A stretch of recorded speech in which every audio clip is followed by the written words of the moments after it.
मैं आला Mansuri BBC 24x7 news से। हमारे साथ मौजूद है वरिष्ठ पत्रकार सुल्तान भारती जी, नदीम साहब जो राजस्थान से आए हुए, जयपुर से आए हुए, और क्राइम रिपोर्टर जमीरुद्दीन साहब। तो जैसा कि हम बात करें, दिवस का चल रहा है अमृत महोत्सव 75वां। तो कल ध्वजारोहण का कार्यक्रम देश भर में जगह फहराया गया था, तो आज भी कार्यक्रम अभी जारी है।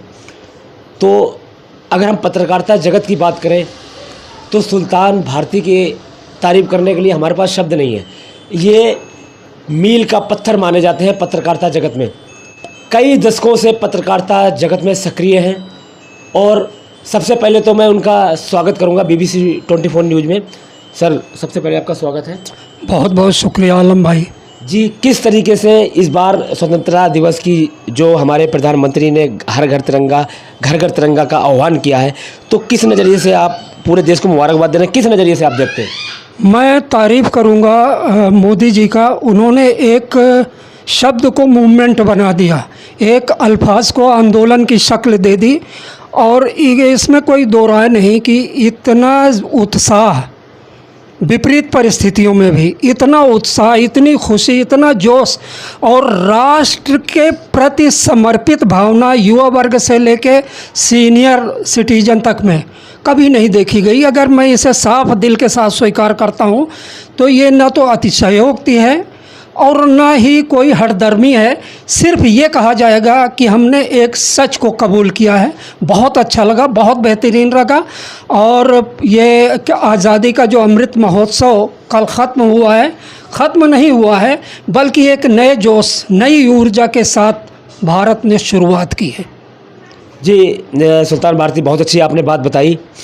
अगर हम बात करें कि जो इस बार लोगों में तिरंगा लगाने का जोश जो देखा गया है, तो वो ज़बरदस्त। हाँ, ये एक नई चीज़ ऐसी देखने को मिली है, तो इस पर आप क्या कहना चाहेंगे? ये बहुत ज़रूरी चीज़ है कि जिस जगह हम रह रहे हैं, जिस सरजमीन पर हैं, और जहाँ हमारे अपने सुविधाएं हैं, ज़रूरतें हैं। देखिए, जब ताकत हासिल होती है तो जिम्मेदारियां भी बहुत बढ़ जाती हैं। तो देश पर पूरी दुनिया की नज़र है। हमारे देश के जन जागरण से पूरी दुनिया को ऊर्जा हासिल होती है। तो ज़रूरी भी है कि ये चीज़ें हर आदमी जो अपनी रोटी रोजी से वाबस्ता है, ज़मीन से वाबस्ता है, काम से वाबस्ता है, भावनाओं से जुड़ा है, वो कहीं न कहीं सबसे पहले अपने देश से भी जुड़े, अपने मज़हब से भी जुड़े।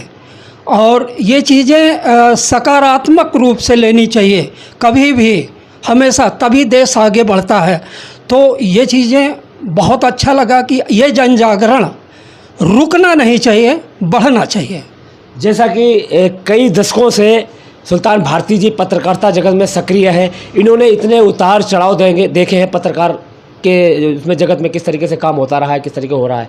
तो हम उन लोगों से भी कहना चाहेंगे जो पत्रकार हैं, नए हैं, तो हमारे सुल्तान भारती जी जो है, उनके पास एक तजुर्बे का खजाना जो भरा हुआ है। तो इस बार हम जो बात करेंगे वो ये करेंगे कि जो पहले पत्रकारिता थी उसमें अब में कितना फ़र्क है। सुल्तान भारती जी से मैं ये सवाल करूँगा, सर ये बताइए कि जो कई दशक पहले जो पत्रकारिता हुआ करती थी और बीच बीच में कितना चेंजेस, अब कैसी पत्रकारिता है, तो किस नज़रिए से देखा? देखिए, ऐसा है कि मेरी रचना जब मैं 15 साल का था, क्लास 9 में पढ़ रहा था, तो पहली रचना तब छपी, और तब से आज तक मैं यही मानता हूँ कि पत्रकारिता पेन से जुड़ी हुई है, कलम से जुड़ी हुई है, अल्फाजों से जुड़ी हुई है, आपकी रूह से जुड़ी हुई है।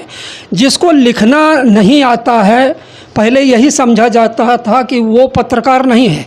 लेकिन 9वें दशक से 10वें दशक से ये कहें कि मायने बदल गए, डिफिनीशन बदल गई, पत्रकारिता के आयाम बदल गए, बहुत बदलाव हुआ है। और अब इलेक्ट्रॉनिक मीडिया बहुत ज़बरदस्त तरीके से टक्कर दे रही है। आप देखें, अखबारों के सर्कुलेशन करीब करीब आधे रह गए, बहुत संघर्ष करना पड़ रहा है।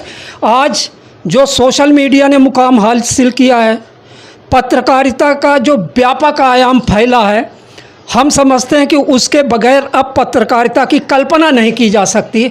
और नए पत्रकार बहुत मेहनत के साथ काम कर रहे हैं, जोश के साथ काम कर रहे हैं। वो रोटी रोज़ी बेशक न कमा सकें, लेकिन आज हम नहीं कह सकते कि अगर मान लो टेलीविज़न पर किसी का कब्ज़ा हो गया हुआ और वो अपने ही विचारधारा को प्रसारित करना चाहता है तो संभव नहीं है, क्योंकि गली कूचों में बैठे हुए हमारे ये हज़ारों लाखों चैनल, यूट्यूब, सोशल मीडिया, ये कहीं न कहीं सच को शहर से लेके देहात तक पहुंचा ही देते हैं। तो इन चीज़ों से जुड़े हमारे साथ इस वक्त नदीम खान हैं, और ये जुड़ाव, ये व्यापकता सिर्फ इसी बदौलत संभव हो पाई। हम अखबारों के माध्यम से जुड़ते तो शायद एक सदियां नाकाफ़ी होती, लेकिन आज बीबीसी जैसे जाने माने चैनल, जो ज़मीनी चैनल है, मेहनती लोगों का चैनल है, वो आलम भाई की प्रशंसा करनी पड़ेगी कि उनके प्रयास से आज ये चैनल पूरे हिंदुस्तान में अपना नेटवर्क पैदा कर रहा है। मैं इसके लिए उनको भी मुबारकबाद देता हूं, और जयपुर से आए अपने जुझारू पत्रकार नदीम खान को भी बहुत बहुत शुक्रिया भारती जी, आपने बहुत अच्छी बात कही। तो हम नदीम से ही पूछ लेते हैं किस तरीके से मुबारकबाद देना चाहे स्वतंत्रता दिवस अमृत महोत्सव की इस बार 75। पहले तो मैं मुबारकबाद देना चाहूँगा हमारे वरिष्ठ पत्रकार उस्मान भारती साहब, जनाब आलम मंसूरी साहब और जनाब जमीलुद्दीन साहब, और हमारी पूरी बीबीसी न्यूज़ को 75वें अमृत महोत्सव को की। और हमारे सीनियर से हमें बहुत कुछ सीखने को मिलता है, जैसे हमारे आलम मंसूरी साहब हैं, हमारे उस्मान साहब हैं, सुल्तान भारती साहब हैं, हमारे जमील साहब हैं। बहुत अच्छा इनसे सपोर्ट मिलता है, बहुत अच्छा लगता है इनको अपना आइडल बना के। और मैं यही कहना चाहूँगा कि अमृत महोत्सव की बहुत बहुत शुभकामनाएं सभी देशवासियों को। सीखने की बात है, जिस तरीके से सुल्तान भारती जी ने पत्रकारों को भी एडवाइस किया और बहुत पते की बात बताई। आप देखते रहिए BBC 24/7, मैं आलम मंसूरी।